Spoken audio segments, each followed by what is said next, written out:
Communiqué officiel du Milige, plainte pénale contre Nalco Champion X. Une affaire qui dépasse l'individuel, un révélateur du néocolonialisme institutionnel.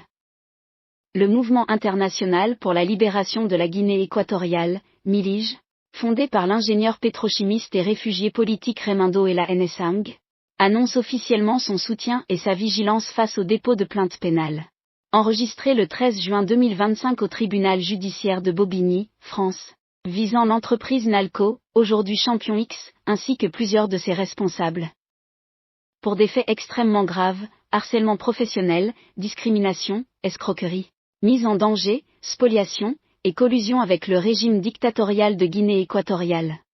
Un fait personnel, un symbole collectif. Ce dépôt de plainte ne se réduit pas à un différend individuel. Il est l'expression d'un drame collectif, celui de milliers de cadres, ingénieurs et professionnels africains qui, parce qu'ils refusent de se soumettre à l'arbitraire ou à la corruption, sont écartés, humiliés ou broyés dans un système néocolonial bien huilé, entretenu par le silence des multinationales. Ce qui est dénoncé ici, c'est un système d'alliance implicite entre intérêts économiques étrangers et autoritarismes locaux, où la loi du profit prime sur la justice, la compétence et la dignité humaine.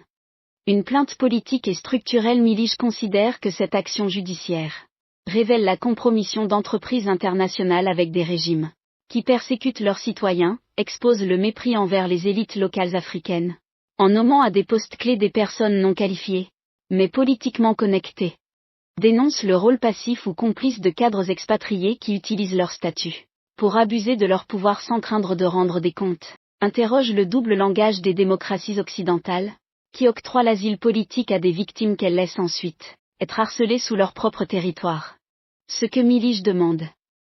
Que cette plainte soit prise au sérieux par les autorités françaises, comme l'ont été les affaires dites des « biens mal acquis ». Que les multinationales opérant en Afrique soient tenues juridiquement responsables de la conduite de leurs agents et partenaires locaux. Que cette affaire ouvre un débat international sur la transparence, l'éthique et la justice dans les relations économiques Nord-Sud. Que les victimes africaines d'abus corporatistes et politiques soient entendues, reconnues et soutenues. Un appel à la mobilisation panafricaine et citoyenne. Ce combat est aussi celui des jeunes Africains formés dans les meilleures écoles mais marginalisés dans leur pays. Des cadres compétents évincés au profit des proches du pouvoir.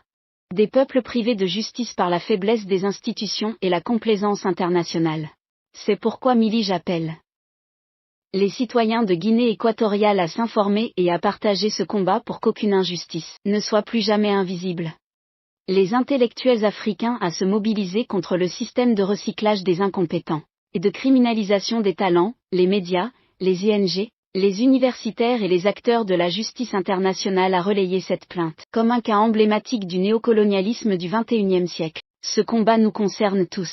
Ce que subit Raimundo Ella Nsang, c'est ce que subissent, en silence, des milliers de professionnels du Sud global.